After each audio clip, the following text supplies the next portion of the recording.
நல்லவர். ஆமென். இந்த நாளிலும் ஆண்டவருடைய ஆச்சரியமான கிருபை நிமித்தமாய் கர்த்தர் நம்மோடு இடைப்பட்ட அவருடைய தயவுக்காக நன்றி அறிதல் உள்ளவர்களாய் தேவ சமூகத்திலே காத்திருப்போம். கர்த்தர் பெரிதான காரியங்களை செய்வாராக.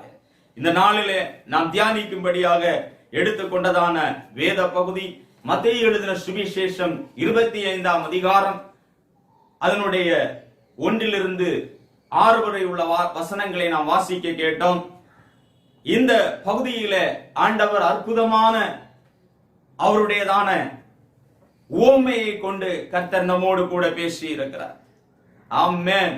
நான் மீண்டும் சொல்லுகிறேன், இயேசுவை போல ஒரு சிறந்த பிரசங்கி இங்கே இல்லவே இல்லை. ஹல்லேலூயா.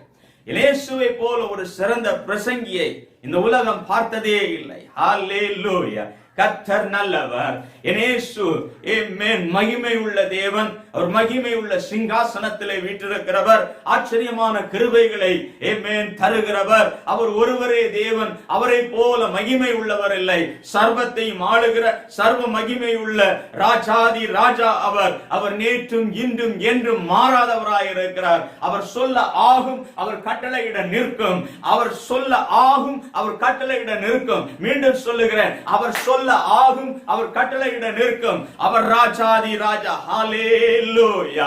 ஆமென். யூத முறைமையின்படி யூதர்களுடைய ஆமென் அந்த சூழ்நிலையின்படி நடக்கக்கூடியதான ஒரு திருமணத்தை கொண்டு யூதர்களுடைய திருமண வரவேற்பை அந்த திருமண நிகழ்ச்சியை கொண்டு ஆச்சரியமான அவருடைய வருகையின் சத்தியத்தை ஆமென் கடைசி கால சத்தியத்தை சொல்லி செல்ல என் ஆண்டவர் உண்மை உள்ளவராய் இருக்கிறார். ஹல்லேலூயா.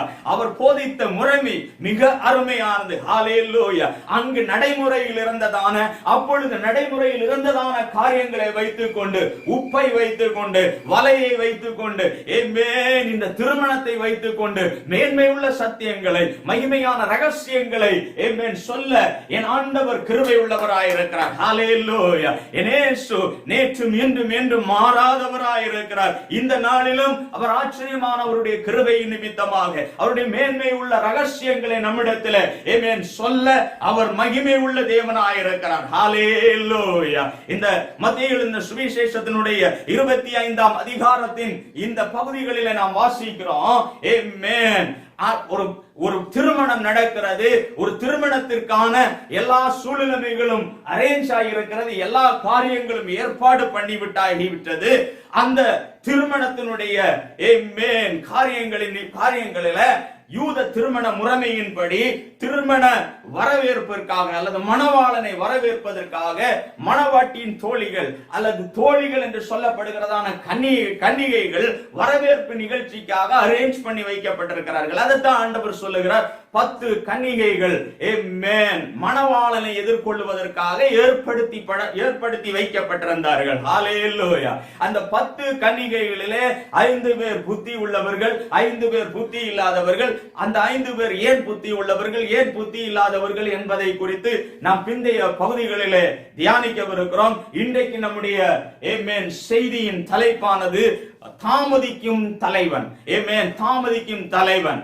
ஆமென். the late comer என்று சொல்லுகிறதான இந்த வார்த்தையிலிருந்து நாம் செய்திகளை கேட்கவிருக்கிறோம். அதனுடைய முதல் செய்தியாக the midnight cry நள்ளிரவின் சத்தம் என்ற வார்த்தையை நாம் இன்றைக்கு தியானிக்கவிருக்கிறோம். ஹல்லேலூயா.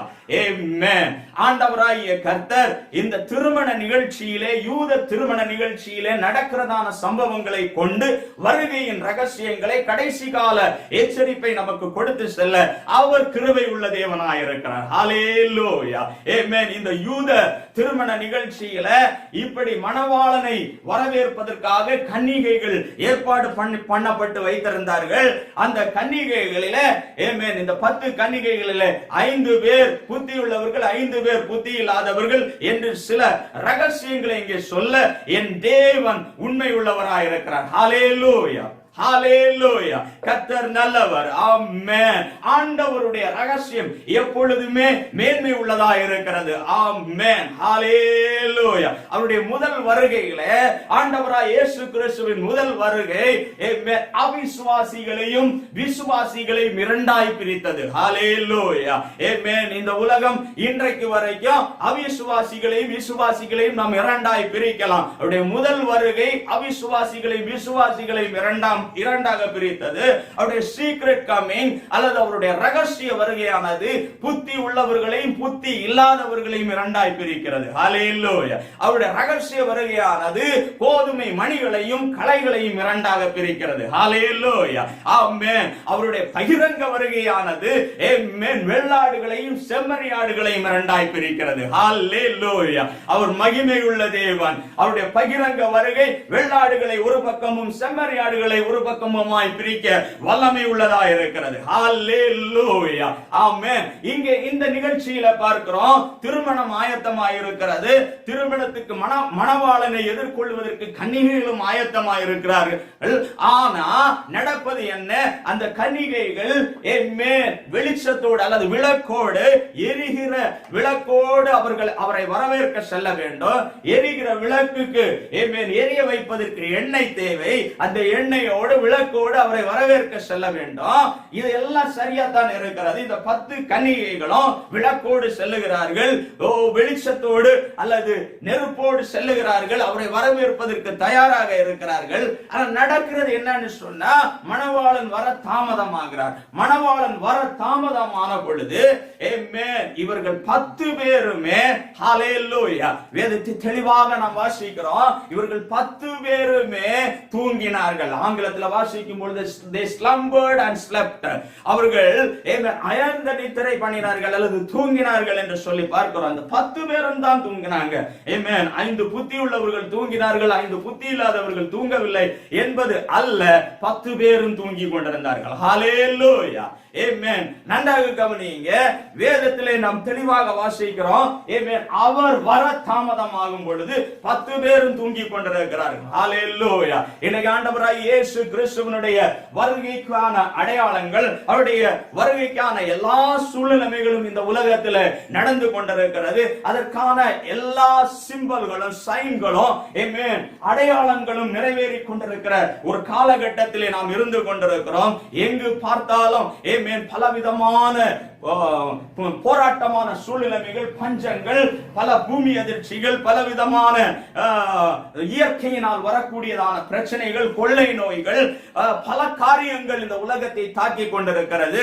இப்பொழுது நாம் பார்க்கிறோம் வெட்டுக்கிளிகளினால் வருகிற பாதிப்புகள், பல காரியங்கள் இந்த உலகத்தை சூழ்ந்து கொண்டிருக்கிறது. பஞ்சத்திற்கான அறிகுறிகள், பல காரியங்கள் தென்படுகிறது. இவையெல்லாம் நடக்கும் பொழுது இயேசுவின் வருகை சமீபமாயிருக்கிறது என்பதை அறிந்து கொள்ளுங்கள் என்று வேதவசனம் சொல்லுகிறபடி திருமணம் ஆயத்தமாகி கொண்டிருக்கிறது. மணவாளனும் வருவதற்காக ஆயத்தமாகி கொண்டிருக்கிறார். மணவாளனை எதிர்கொள்வதற்காக கன்னிகைகளும் ஆயத்தமாக்கப்பட்டிருக்கிறார்கள். ஆனால் பிரச்சனை என்னன்னு சொன்னா மணவாளன் வர தாமதித்த பொழுது, மணவாளன் வருவதற்கு தாமதமான பொழுது இந்த 10 கன்னிகைகளும் நித்திரை பண்ணி கொண்டிருந்தார்கள். இவர்கள் தூங்கினார்கள் என்று சொல்லி பார்க்கிறோம். இன்றைக்கு இந்த கடைசி காலகட்டங்களில் இருக்கக்கூடியதான சபையானது அறிந்தோ அறியாமலோ தெரிந்தோ தெரியாமலோ மணவாளன் வர தாமதமான பொழுது தூங்கக்கூடிய ஒரு நிலைமையில இருக்கிறது. ஆகையால தான் இன்றைக்கு தேவ ஊழியர்கள் உலகம் எங்கும் உள்ள பரிசுத்தவான்கள் சொல்லுகிறார்கள், இந்த கடைசி காலத்தில் ஒரு எழுப்புதல் நடக்க வேண்டும். எல்லா ஜனங்களுக்குள்ளேயும் மீண்டும் ஒரு விஷயம் பற்றி எரிகிற நெருப்பை போல அந்த அபிஷேக தைலம் ஊற்றப்பட வேண்டும். பெந்தேகோஸ்தே நாளிலே ஊற்றப்பட்டதான அந்த அபிஷேக தைலம் மீண்டும் ஒரு விஷை வல்லமையாய் ஊற்றப்பட வேண்டும். ஜனங்கள் அக்கினியாய் பற்றி எரிய வேண்டும் என்று சொல்லி கர்த்தருடைய வருகைக்காக ஜனங்களை ஆயத்தப்படுத்தி கொண்டிருக்கிறார்கள். கன்னிகைகளை ஆயத்தப்படுத்தி கொண்டிருக்கிறார்கள். ஹalleluya. எனக்கு அருமையான தேவ ஜனமே, என்னை கேட்டுக் கொண்டிருக்கிற அருமை பிள்ளைகளே, கர்த்தருடைய வருகை சமீபமாய் இருக்கிறது. இயேசு கிறிஸ்துவினுடைய வருகை சமீபமாய் இருக்கிறது. எல்லா அடையாளங்களும் நிறைவேறி கொண்டிருக்கிறது. கன்னிகைகள் ஆயத்தமாய் இருக்க வேண்டும். விசுவாச பிள்ளைகளாகி நாம் ஆயத்தமாகத்தக்கதாய் கர்த்தர் நமக்கு கிருபை செய்வாராக. ஹalleluya. ஆமென். ஆமென்.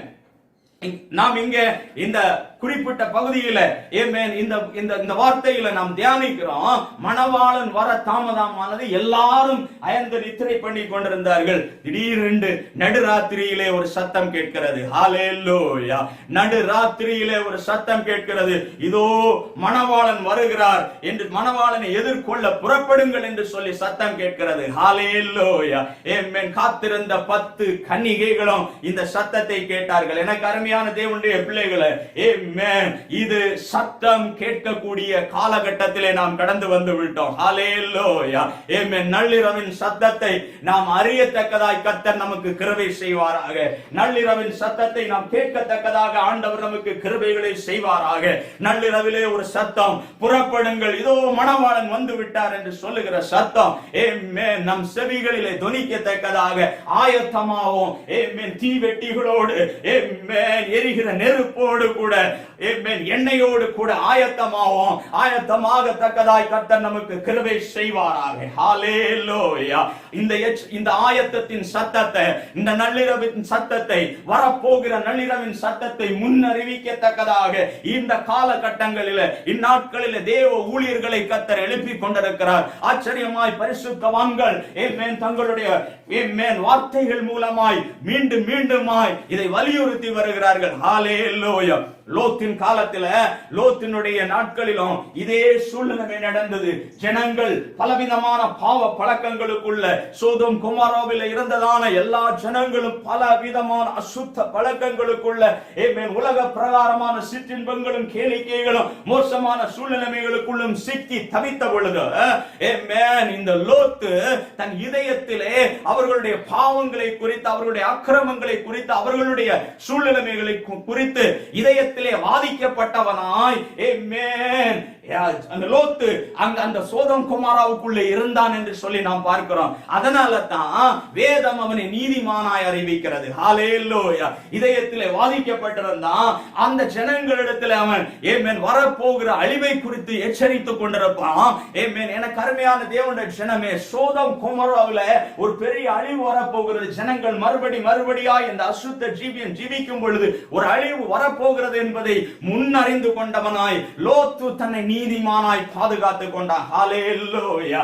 ஆமென். லோத்துவின், ஆமென், பிள்ளைகள் அல்லது லோத்துவினுடைய, ஆமென், பிள்ளைகளுக்கு நியமிக்கப்பட்ட அந்த மருமகன்மார், ஆமென், லோத்தை கேலி செய்தார்கள். கடைசி நிமிடத்தில் ஆண்டவர், ஆமென், ஆண்டவராகிய கர்த்தர் தம்முடைய தூதர்கள் மூலமாய் லோத்தை பாதுகாத்து, லோத்தை அந்த சோதோம் குமாராவை விட்டு வெளியே கொண்டு போகும்படியான ஒரு சூழ்நிலை வந்த பொழுது, அவன் தன்னுடைய மருமகன்மார்களிடத்திலே அணுகி அந்த காரியத்தை சொன்ன பொழுது அவர்களுக்கு அது கேலி செய்வது போல இருந்தது. அவர்கள் அவனை கேலி செய்தார்கள். இன்றைக்கும் கர்த்தருடைய வருகையை குறித்து சொல்லும் பொழுது, கர்த்தருடைய வருகையை குறித்து பேசும் பொழுது பலவிதமான அறிவியல் பூர்வமான காரியங்களை கொண்டு, அல்லது இந்த உலகத்தினுடைய இந்த காலகட்டத்தில் இருக்கிற டெக்னாலஜியின் மேன்மைகளை கொண்டு இவைகளை எல்லாம் தள்ளிவிட்டு ஆண்டவருடைய வார்த்தை அலட்சியம் செய்கிற ஒரு கூட்டத்தை நாம் பார்க்க முடிகிறது. ஆமென். நான் ஒன்றை சொல்ல விருப்பப்படுகிறேன். அநேகருக்கு இந்த வருகையை குறித்த செய்தி ஒரு பிடிப்பு இல்லை. எப்பொழுதும் ஆசீர்வாத செய்தி கேட்டுக் கொண்டிருக்க வேண்டும். எப்பவும் ஆசீர்வாதமான வார்த்தைகளை கேட்க வேண்டும். வருகையை குறித்து கேட்பதற்கு அவர்களுக்கு விருப்பம் இல்லை. ஆயினும் சொல்லுகிறேன், நீங்கள் விரும்பினாலும் விரும்பாவிட்டாலும் அறிந்தாலும் அறியாவிட்டாலும் இயேசு சீக்கிரம் வரப்போகிறார். இயேசு சீக்கிரம் வரப்போகிறார். அதற்கு ஆயத்தமாகத்தக்கதாய் கர்த்தர் நமக்கு கிருபை செய்வாராக. ஹல்லேலூயா! லோத்துவின் நாட்களிலேயும் இந்த ஆயத்தம் இல்லாததினால ஜனங்களில் ஒருவனாகிலும் ரட்சிக்கப்படவில்லை, ஒருவனாகிலும் மீட்டுக் கொள்ளப்படவில்லை. லோத்துவும் அவனுடைய 2 பிள்ளைகளை தவிர யாருமே பாதுகாக்கப்படவில்லை. லோத்தின் மனைவி கூட பின்னிட்டு திரும்பி பார்த்து உப்பு தூணானால். அதனால தான் பார்க்கிறோம், லோத்து தன்னை மட்டும் பாதுகாத்துக் கொள்ள அவன் உண்மை உள்ளவனாய் இருந்தான். இந்த இடத்துல கவனிக்கிறோம், இந்த வருகையை குறித்த எச்சரிப்பு அல்லது நடக்க போகிற சம்பவத்தை குறித்து, வரப்போகிற காரியத்தை குறித்த எச்சரிப்பை பெற்று லோத்து தன்னை மட்டும் பாதுகாத்துக் கொண்டான். ஹalleluya. முதலாவது பார்க்கிறோம், தன்னை மட்டும் பாதுகாத்துக் கொண்ட ஒருவன் தன் எச்சரிப்பை கேட்டு ஆமென் அட்லீஸ்ட் நம்மையாகில் அந்த ஆமென் தேவ எச்சரிப்புக்கு ஏற்றபடியாய் அவருடைய வருகைக்கு ஏற்றபடியாய் அந்த 10 கன்னிகைகளை போல அந்த கன்னிகைகளை போல காத்திருக்கத்தக்கதாய் கர்த்தர் நமக்கு கிருபை செய்வாராக. ஹalleluya. புத்தியுள்ள கன்னிகைகளை போல காத்திருக்கத்தக்கதாய் ஆண்டவர் நமக்கு கிருபை செய்வாராக. அட்லீஸ்ட் குறைந்தபட்சம் நம்மையாகிலும் பாதுகாக்க ஆண்டவர் நமக்கு கிருபை செய்வாராக. ஹalleluya. இரண்டாவது ஒரு மனுஷனை பார்க்க போகிறோம். இவன் தன் குடும்பத்தை பாதுகாத்துக் கொண்டான். ஆமென். மழை இல்லாத காலகட்டத்தில் ஒரு மழையை குறித்த எந்த அறிவும் ஜனங்களுக்கு இல்லாத ஒரு காலகட்டத்தில் மூடு பனி பூமியை நினைத்துக் கொண்டிருந்த ஒரு காலகட்டத்தில் நோவாவுக்கு கர்த்தருடைய வார்த்தை கிடைக்கிறது. நோவாவை பார்த்து ஆண்டவர் சொல்லுகிறார், ஒரு பெருமழை ஒன்று வரப்போகிறது, ஒரு பெரிய அழிவு, ஜலத்தினால் ஒரு அழிவை ஏற்படுத்த போகிறேன். அந்த அழிவில் இந்த உலகம் முழுவதும் பூமி முழுவதும் அந்த அழிவுக்கு அகப்பட போகிறது. அந்த நேரத்தில் உன்னை பாதுகாத்துக் கொள்ளும்படியாய் கர்த்தர் அவனுடைய நோவாவுக்கு கர்த்தருடைய கண்களில் கிருபை கிடைத்ததுனால அவன் பாதுகாத்துக் கொள்ளப்படும்படியாய் ஒரு பேழையை உருவாக்கு என்று சொல்லி கர்த்தர் நோவாவுக்கு சொல்ல, அந்த நோவா அந்த அந்த அழிவிலிருந்து பாதுகாத்துக் கொள்ளப்படத்தக்கதாக வரப்போகிற பேரழிவிலிருந்து தன்னை பாதுகாப்பதற்காக ஒரு பேழையை உண்டு பண்ணினா, அவன் உண்டு பண்ணின அந்த பேழை உண்டு பண்ணப்பட்டதான சூழ்நிலையை பார்க்கும் பொழுது அவன் மட்டுமல்ல ஒரு திரள் கூட்டத்தை பாதுகாத்துக் கொள்ளும்படியாய் அவன் பேழையை உருவாக்கி இருப்பான். ஆனா நோவா அவனுடைய செய்தியை கேட்க யாரும் தயாராயில்லை. அன்றைக்கு இருந்த ஜனங்கள் நோவாவினுடைய வார்த்தையை பரிகசித்தார்கள். நோவாவினுடைய செய்தி அலட்சியமாய் எண்ணப்பட்டது. பெருமழை ஒன்று வரப்போகிறது என்று சொன்ன பொழுது அவர்களுக்கு அது ஒரு புதிராய் இருந்தது. மழை என்பதை அறியாதவர்களுக்கு அது ஒரு புதிய ஒரு காரியமாய், ஒரு புதிரான காரியமாய் தென்பட்டது. இன்றைக்கு கிறிஸ்துவின் வருகை வரப்போகிறது, இயேசு மீண்டும் வரப்போகிறார், இயேசு சீக்கிரம் வருகிறார் என்று சொல்லும் பொழுது அநேகருக்கு அது வேடிக்கையாக இருக்கிறது. ஏன்னா உலகம் போகிற போக்கு, டெக்னாலஜி போகிற போக்கு, ஆமென், பட்டன் தொட்ட உடனே அநேக காரியங்கள் நடக்கிறது. ஆமென், கை அசைத்த உடனே ஆமென் பலவிதமான காரியங்கள் நடைபெற்று விடுகிறது. இப்படிப்பட்ட ஒரு டெக்னாலஜிக்கல் வேர்ல்டுல நாம் இருந்து கொண்டிருக்கிறோம். கடந்து செல்லும் பொழுதே நாம் ஸ்கேன் பண்ணப்படுகிறோம், இருக்கிற இடத்திலே நாம் ஸ்கேன் பண்ணப்படுகிறோம். இப்படிப்பட்ட டெக்னாலஜி வேர்ல்டுல இயேசுவின் வருகை சீக்கிரம் என்று சொல்லும் பொழுது அது ஒரு அற்பமான காரியம், அலட்சியத்துக்குரிய காரியமாய் நினைக்க தோன்றுகிறது. ஏதோ ஒன்றை இவர்கள் பிதற்றுகிறார்கள் என்று சொல்ல தோன்றுகிறது. நோவாவின் காலத்திலும் அப்படியே நடந்தது. ஆனா ஒரு நாள் பெருமழை வந்தது. நோவாவுக்கு கர்த்தர் எப்படி சொன்னாரோ அப்படியே வானத்திலிருந்து மழை வந்தது.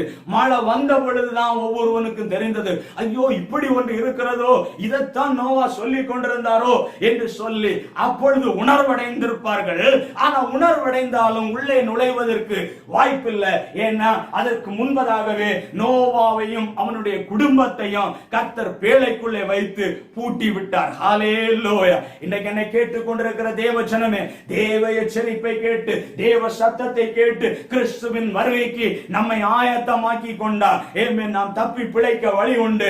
வருகிற ஒரு காலத்திற்காக, கிறிஸ்துவின் வருகையின் நேரத்திற்காக இந்த புத்தி உள்ள கன்னிகைகளைப் போல நம்மை ஆயத்தமாக்கி கொள்ளத்தக்கதாய் கர்த்தர் இந்நாட்களில் அடையாளங்கள் மூலமாக, பலவிதமான காரியங்கள் மூலமாக நம்மை சற்றே எச்சரித்துக் கொண்டிருக்கிறார். எனக்கு அருமையான தேவனுடைய ஜனமே, இந்த எச்சரிப்பின் சத்தத்தை கேட்டு இன்றைக்கு நம்மை ஆயத்தமாக்கி கொண்டா கிறிஸ்துவின் வருகையில அவரோடு கூட அந்த கல்யாண வீட்டுக்குள்ள அவரோடு கூட அவருடைய வருகையில பிரவேசிக்க கர்த்தர் நமக்கு கிருபை செய்வார். ஹல்லேலூயா. இங்க நாம பார்க்கிறோம், நோவாவும் அவனுடைய குடும்பமும் பேழைக்குள்ளே பிரவேசித்தார்கள். ஹல்லேலூயா. முதலாவது பார்த்தோம், எச்சரிப்பின் சத்தத்தை கேட்டு தன்னை மட்டும் பாதுகாத்துக் கொண்ட லோத்து. இரண்டாவது பார்க்கிறோம், ஒரு அழிவு அல்லது ஒரு எச்சரிப்பின் சத்தத்தை கேட்டு தன்னையும் தன் குடும்பத்தையும் ஆதாயம் பண்ணி கொண்ட ஒருவன். எனக்கு என்னை கேட்டுக் கொண்டிருக்கிற என்னுடைய அருமையான தேவ ஜனமே, முதலாவது சொன்னேன், குறைந்தபட்சம் நம்மையாவது கிறிஸ்துவின் வருகைக்கு தகுதிப்படுத்துவோம். ஹல்லேலூயா. இரண்டாவது சொல்லுகிறேன், நம்ம குறைந்தபட்சம் நம்ம குடும்பத்தையாவது, நம்முடைய மனைவி பிள்ளைகளையாவது கிறிஸ்துவின் வருகைக்கு தகுதிப்படுத்துவோம். ஹல்லேலூயா. ஹalleluya. குறைந்தபட்சம் நம்முடைய குடும்பத்தையாவது தகுதிப்படுத்துவோம். ஹalleluya. மூன்றாவது ஒரு நபரை குறித்து ஒரு சூழ்நிலையை குறித்து பார்க்க போகிறோம். ஆமென்.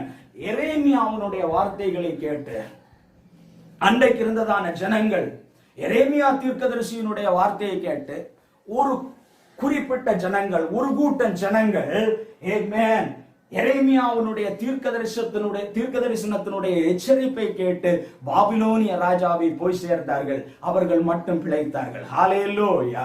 ஆமென். எரேமியாவினுடைய எச்சரிப்பு பல நாட்களாய் தொடர்ந்து கொண்டிருந்தது. ஒவ்வொரு அடையாளங்களையும் காண்பித்து அவன் சொல்லிக் கொண்டே இருந்தான். இப்படியாக பாபிலோனின் ராஜா வருவார், இப்படியாக ஆமென் தூரத்திலிருந்து வருகிற ராஜா இன்ன பிரகாரமாய் செய்வான் என்று சொல்லி மறுபடி எச்சரிப்பின் சத்தத்தை கொடுத்து கொண்டிருந்தான். ஆனா அன்றைக்கு அவனை கேட்டுக் கொண்டிருந்த ஜனங்களிலே பலர் அதற்கு மாறான கருத்துக்களை பேசினார்கள். ஒரு கட்டத்தில் நாம் பார்க்கும் பொழுது ஆமென், யூதாவின் பிரபுக்கள், அன்றைக்கு இருந்ததான பிரபுக்கள் எரேமியாவுக்கு விரோதமாய் பேசினார்கள். எரேமியாவை எதிர்த்து பேச ஆரம்பித்தார்கள். இவனை கொலை செய்ய வேண்டும் என்று எத்தனித்தார்கள். எரேமியாவை பிடித்து ஆமென் காவலிலே போடுவித்தார்கள். எரேமியாவை ஆமென் கொலை செய்யும்படியாய் துறவுக்குள்ளே போட்டார்கள். பல சூழ்நிலைமைகள். எனக்கு அருமையான தேவனுடைய ஜனமே, ஏன் தெரியுமா, அன்றைக்கு இருந்ததான அந்த ராஜாவுக்காகிலும் சரி, அன்றைக்கு இருந்த ஜனங்களுக்காகிலும் சரி, அன்றைக்கு இருந்த பிரபுக்களுக்காகிலும் சரி, தங்கள் காதுகளுக்கு இன்பமான தீர்க்க தரிசன வார்த்தையை தான் அவர்கள் விரும்பினார்கள். தங்கள் காதுகள் விரும்புகிற ஆசீர்வாதத்தின் வார்த்தைகள், காதுகள் விரும்புகிற நல்ல விசேஷமான வார்த்தைகள். அன்றைக்கு இருந்த தீர்க்கதரிசிகளும் அப்படித்தான். எரேமியாவை தவிர அநேக தீர்க்கதரிசிகள் அன்றைக்கு இருந்ததான ராஜாவை பிரியப்படுத்தும்படியாய், யோசியாவை அன்றைக்கு இருந்ததான யோயாக்கீமை பிரியப்படுத்தும்படியாக சில வார்த்தைகளை சொல்லிக் கொண்டு அவனை மேன்மைப்படுத்தும்படி அந்த ஜனங்களுக்கு சாதகமாகவே பேசிக் கொண்டிருக்க எரேமியா மட்டும் தேவனுடைய வார்த்தையை சொல்லிக் கொண்டிருந்தார். ஹalleluya. இன்றைக்கு ஜனங்களை ஏமாற்றுவதற்காக, ஜனங்களை பிரியப்படுத்துவதற்காக அநேக காரியங்கள் பல இடங்களில் இருந்து எழும்பி வந்தாலும் என் ஜனமே, தேவ எச்சரிப்பை பெற்றுக் கொள்ளுங்கள், தேவ வார்த்தையை பெற்றுக் கொள்ளுங்கள். தேவ வார்த்தையானது அது ஆவியும் பலனும் உள்ளது. தேவ வார்த்தை ஜீவன் உள்ளது. தேவ வார்த்தை கிரியை செய்கிறது. அந்த தேவ வார்த்தை கடைசி கால எச்சரிப்பை நமக்கு சொல்லுகிறது. கிறிஸ்து சீக்கிரம் வரப்போகிறார். வெகு விரைவில் நள்ளிரவின் சத்தம் தொனிக்க போகிறது. நள்ளிரவின் சத்தம் நம்ம ஒவ்வொருடைய காதுகளிலும் விழத்தக்கதாய் கர்த்தர் நமக்கு கிருபை செய்வாராக. அதற்கு ஆயத்தமாகத்தக்கதாய் கர்த்தர் நமக்கு கிருபை செய்வாராக. எரேமியாவினுடைய இந்த எச்சரிப்பின் சத்தத்தை கேட்டு ஒரு கூட்டம் ஜனங்கள் கல்தேயர்களை போய் சேர்ந்தார்கள். ஒரு கூட்டம் ஜனங்கள் அந்த பாபிலோனியர்களை போய் சேர்ந்தார்கள். அவர்கள் மட்டும் தப்பி பிழைத்தார்கள். மற்றவர்கள் எல்லாரும் அந்த யுத்தத்தின் பொழுது யுத்தத்தினுடைய கான்சிக்வென்சஸ் ஃபேஸ் பண்ண வேண்டியதாயிற்று. ஹalleluya. சொல்லப்பட்டதான வார்த்தை நிறைவேறிற்று. ஹalleluya. இங்க நாம பார்க்கிறோம் ஒரு கூட்டம் ஜனங்களை ஆயத்தப்படுத்துகிற ஒருவரை குறித்து பார்க்கிறோம். ஹalleluya. எச்சரிப்பின் சத்தத்தை கேட்டு அட்லீஸ்ட் நம்மையாகிலும் ஆயத்தப்படுத்த வேண்டும்.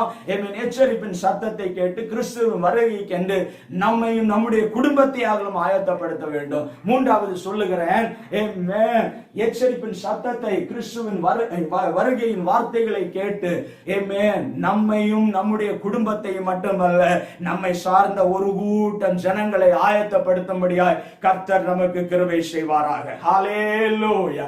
ஹalleluya. கடைசியாக ஒருவரை குறித்து கூட சொல்லுகிறேன். இந்த பஸ்காவின் பொழுதுல அல்லது எகிப்தில இஸ்ரவேல் ஜனங்கள் அடிமையாயிருந்த காலகட்டத்தில் மோசையை பார்த்து ஆண்டவர் சொன்னார், நள்ளிரவிலே நான் கடந்து போவேன், எகிப்து தேசம் முழுவதும் கடந்து போவேன், இஸ்ரவேலில் ஒருவனாகிலும் அந்த தன்னுடைய வீட்டை விட்டு வெளியே வரக்கூடாது, தன்னுடைய வீட்டின் நிலைக்கால்களில் எங்கும் ரத்தம் பூசப்பட வேண்டும் என்று சொன்ன பொழுது மோசே அது போல செய்தான். இஸ்ரவேல் ஜனங்களுடைய வீடுகளில் எங்கிலும் பஸ்காவின் ரத்தத்தை கொண்டு பஸ்காவின் ஆட்டுக்குட்டியின் ரத்தத்தை கொண்டு ஆமென் ஒரு பாதுகாப்பு வளையம் போடப்பட ஆமென் ஒருவனாக அந்த வீட்டை விட்டு வெளியே வரவில்லை. விக்னங்கள் கடந்து போக மாட்டோம். ஆமென் இந்த இந்த இந்த பிரச்சனை கடந்து போக மாட்டோம். அவர்கள் தங்கள் வீடுகளுக்குள்ளே ஆமென் அடைபட்டு இயேசு கிறிஸ்துவின் ரத்தத்தினால பஸ்காவின் ரத்தத்தினால கவர் பண்ணப்பட்டவர்களாய் உள்ளே இருந்தார்கள். ஆகையால ஆமென் எச்சரிப்பின் சத்தத்தை கேட்டதில் ஒருவனாகிலும் ஆமென் சாகவில்லை. ஒரு வீட்டிலே ஆகிலும் சங்கார தூதன் நுழையவில்லை. எச்சரிப்பின் சத்தத்தை கேட்ட அத்தனை பேரும் அந்த தேசம் முழுவதும் பாதுகாக்கப்பட்டது. ஹல்லேலூயா ஆமென். குறைந்தபட்சம் நம்மையாவது பாதுகாக்க கர்த்தர் நமக்கு கிருபை செய்வாராக. இயேசு கிறிஸ்துவின் வருகைக்கென்று நம்மை ஆயத்தம் பண்ண கர்த்தர் நமக்கு கிருபை செய்வாராக. நம்முடைய குடும்பத்தை ஆயத்தம் பண்ண கர்த்தர் நமக்கு கிருபை செய்வாராக. நம்மை சார்ந்த ஒரு கூட்டம் ஜனங்களை ஆயத்தப்படுத்த கர்த்தர் நமக்கு கிருபை செய்வாராக. ஆமென். இந்த தேசத்தை ஹல்லேலூயா எச்சரிப்பின் சத்தத்தை கேட்டு தேசம் ஆயத்தப்படத்தக்கதாக கர்த்தர் நமக்கு கிருபை செய்வாராக. ஹல்லேலூயா ஆமென் ஆமென். இந்த எச்சரிப்பின் சத்தத்தை கேட்கத்தக்கதாக புத்தியுள்ள கன்னிகைகளாய் மாறத்தக்கதாய் கர்த்தர் நமக்கு கிருபை செய்வாராக. ஹல்லேலூயா. இயேசு கிறிஸ்துவின் வருகை முதலாம் வருகையின் பொழுதிலும் அநேக நூற்றாண்டுகளாக அநேக காலகட்டங்களாக பழைய ஏற்பாடு முழுவதிலும் இயேசு கிறிஸ்துவின் வருகை குறித்து சொல்லப்பட்டது. மேசியா சீக்கிரம் வருகிறார், மேசியா வரப்போகிறார் என்று சொல்லப்பட்ட பொழுதிலும் அநேகர் அதற்கு தயாராக இல்லை. மேசியா வந்த பொழுது அவரை ஏற்றுக்கொள்ள அவர்கள் தயாராக இல்லை. ஏன்னா அவர்கள் இருந்ததான அந்த ட்ரெடிஷன், அவர்கள் வாழ்ந்ததான அந்த பழைய கோட்பாடுகளோடு பழைய சட்டத்தோடு அவர்கள் அதிலே அடைபட்டு இருந்தார்கள். ஆனா ஒரு கூட்டம் ஜனங்கள் இயேசுவை ஏற்றுக்கொண்டார்கள். ஒரு கூட்டம் ஜனங்கள் மேசியாவை அறிந்தார்கள். மேசியாவை அறிந்து மேசியாவை ஏற்றுக்கொண்டவர்கள் ரட்சிக்கப்பட்டார்கள். ஹல்லேலூயா. இது போலதான் கடைசி நாட்களில் ஆமென் அவருடைய நள்ளிரவின் சத்தம் தொனிக்க போகிறது. ஆயத்தமாகிறவர்களுடைய காதுகளில் அது தொனிக்கும். ஆயத்தமாக இருக்கிற பிள்ளைகளை ஆமென் அது வந்தடையும். அந்த நள்ளிரவின் சத்தத்தை கேட்டு அதற்கு நம்மை அர்ப்பணிக்கத்தக்கதாய் கர்த்தர் நமக்கு கிருபை செய்வாராக. அநேக எச்சரிப்புகளினாலேயும் நான் இன்னும் ஆயத்தமாகாவிட்டா ஐயோ நம்முடைய நிலை பரிதாபம். அநேக எச்சரிப்புகள் நமக்கு கடந்து வந்து கொண்டிருக்கிறது. பல சூழ்நிலைகள் மூலமாய், பல இயற்கையின் அழிவுகள் மூலமாய், பல காரியங்கள் மூலமாய் கர்த்தர் இந்த கடைசி கால எச்சரிப்பை நமக்கு கொடுத்து கொண்டிருக்கிறார். நள்ளிரவின் சத்தம் சமீபமாயிருக்கிறது. நள்ளிரவின் சத்தம் வெகு அருகாமையில் இருந்து கொண்டிருக்கிறது. அந்த சத்தத்தை கேட்கத்தக்கதாய் கர்த்தர் நம்முடைய செவிகளை திறப்பாராக, ஆயத்தத்தை கொடுப்பாராக. தீவெட்டிகள் எரியட்டும். நம்முடைய தீவெட்டிகள் எரியத்தக்கதாக எண்ணெய் ஊற்றப்படுவதாக. நம்முடைய கண்டெய்னர்ஸ்ல நம்முடைய பாத்திரங்கள் நிரம்பி வழியத்தக்கதாக ஓ எண்ணெயினால் கர்த்தர் நம்மை நிரப்புவாராக. அவர் நமக்கு என்று ஒரு பந்தியை ஆயத்தம் பண்ணி நம் சத்துருக்கள் முன்னிலையில தலையை எண்ணெயினால் அபிஷேகம் பண்ணி நம்முடைய பாத்திரங்கள் நிரம்பி வழியும்படியாய் செய்வாராக. ஆகுங்கள், ஆயத்தமாக்குங்கள், மற்றவர்களையும் தகுதிப்படுத்துங்கள். கர்த்தர் நல்லவர். இயேசு சீக்கிரம் வரப்போகிறார். கர்த்தர் நம்மை ஆசீர்வதிப்பாராக. நாம் எல்லாரும் கண்களை மூடுவோம். உன்னதமான தேவனை நோக்கி ஜெபம் பண்ணுவோம். மகா உன்னதங்களில் வாசம் செய்கிற எங்கள் பரலோகத்தின் நல்ல தகப்பனே, இந்த நல்ல நாளிலும் விசேஷமான உம்முடைய வார்த்தைகளை கொண்டு எங்களை நீர் மட்டும் மறைத்து உம்முடைய கிருபைகளுக்காக நன்றி செலுத்துகிறோம். அப்பா, உம்முடைய வருகையின் செய்தியை, உம்முடைய வருகையின் ரகசியத்தை அறிந்து கொள்ள எங்களுக்கு நீர் செய்த கிருபைகளுக்காக நன்றி தகப்பனே. அந்த நள்ளிரவின் சத்தத்தை கேட்கத்தக்கதாக, அந்த நள்ளிரவின் சத்தத்தை கேட்டு எண்ணெயோடு தீவட்டியோடு எரிகிற நெருப்போடு உம்மை வரவேற்க எழும்பி நிற்கத்தக்கதாக எங்களை தகுதிப்படுத்துவீராக. புத்தி உள்ள கனிகைகளை போல ஆயத்தமாகத்தக்கதாய் எங்களை நீர் கிருபையாய் தகுதிப்படுத்துவீராக. இந்த வார்த்தைகளை கேட்கிற, இந்த சத்தத்தை கேட்கிற, இந்த எச்சரிப்பின் சத்தத்தை கேட்கிற ஒவ்வொரு தேவ ஜனங்களையும் கிறிஸ்துவின் வருகைக்கு நேரே ஆயத்தமாக்குவீராக தகப்பனே. போதும் உலகத்தின் சிற்றின்பங்கள், போதும் உலகத்தின் எண்ணங்கள், போதும் உலகத்தினுடைய எல்லா விதமான சூழ்நிலையிலும் மூழ்கி இருந்தது போதும். ஆயத்தமாகத்தக்கதாக தேவ கிருபையிலே, தேவ பிரசன்னத்திலே, தேவ எச்சரிப்புக்கு செவி கொடுத்து ஆயத்தமாகத்தக்கதாக உம்முடைய ஜனங்களை தகுதிப்படுத்துவீராக. என்னை தாழ்த்துகிறோம், அர்ப்பணிக்கிறோம். இயேசு கிறிஸ்துவின் மூலம் ஜெபம் கேளும் பிதாவே, ஆமென். God bless you. கர்த்தர் உங்களை ஆசீர்வதிப்பார்.